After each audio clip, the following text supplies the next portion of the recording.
إنا لله وإنا إليه راجعون. ninkaasi waxaa la yiraahdaa Qasmus ama Rasmus Breton wuxuu gubayaa kitaabka Qur'aanka dhan buu gubayaa waxaana askar oo dhan isaga ilaalinayaan waddanka dhan baa loo xiray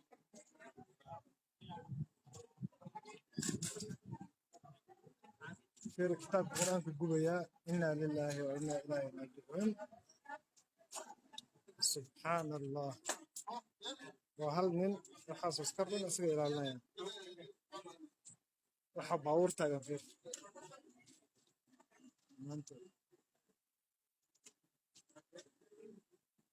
وحاسس لو اسكرت وضع كمان هل كان نبي لنا غير الكتاب يقبي وكل جيس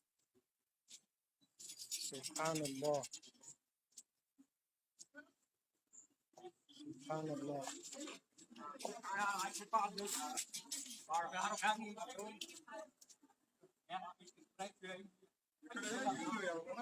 حتى dadkii waddanka u dhashay baa diidaya ka hor dagaalamaya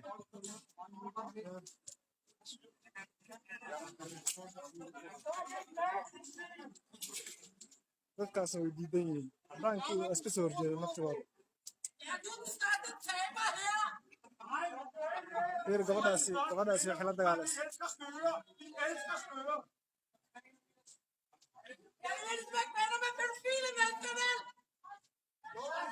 كسر جدا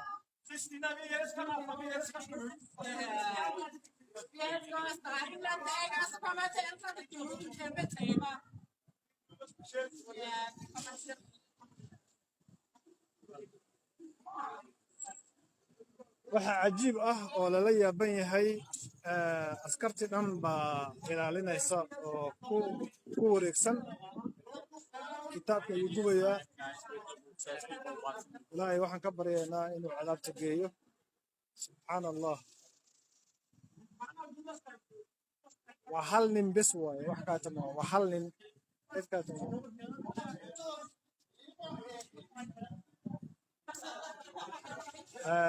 meeshan waa Copenhagen ama Denmark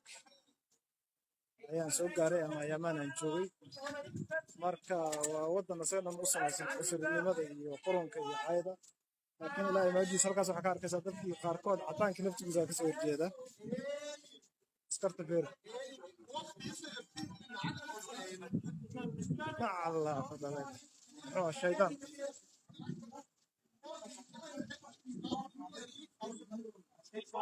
dhalinyaradan ayagana muslimiintana waa ninka inay weeraraan bay rabaan laakiin waxaa cajiib ah fiiri waxaa askara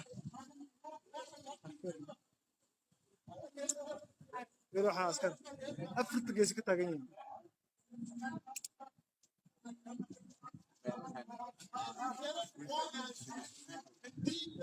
mas-uuliyadda ka jirta dhulka gaalada saaxib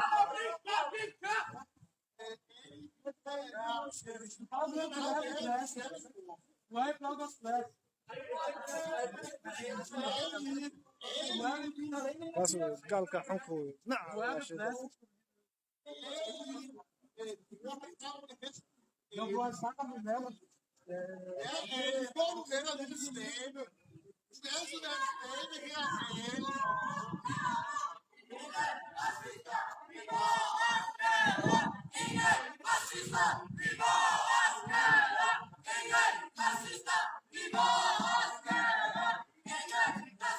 شعب كحلين عم كحلين وحلين وما باهنين عنصريات وما باهنين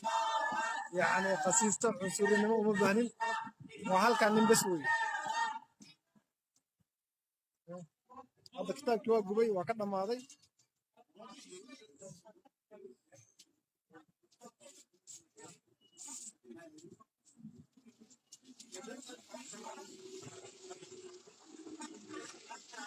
مسلمين يا قالدي waxa badan gaalada xadiis Islaamka dhan way yar yihiin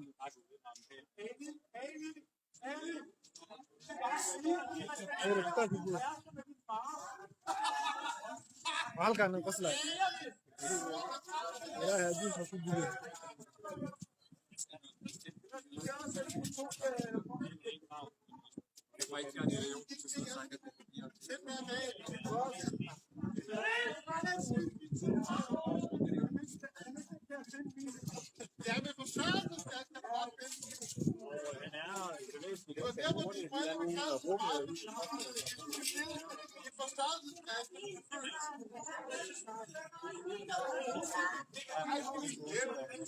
وانا مسلمين تصير لهم بغنس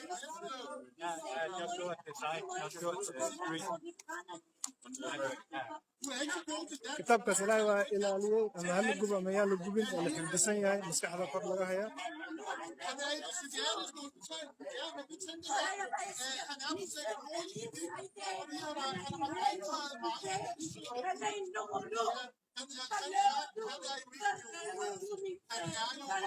كتاب القرآن كيجي بيتنا على الشيطان إلهي ذكر شطر المسلمين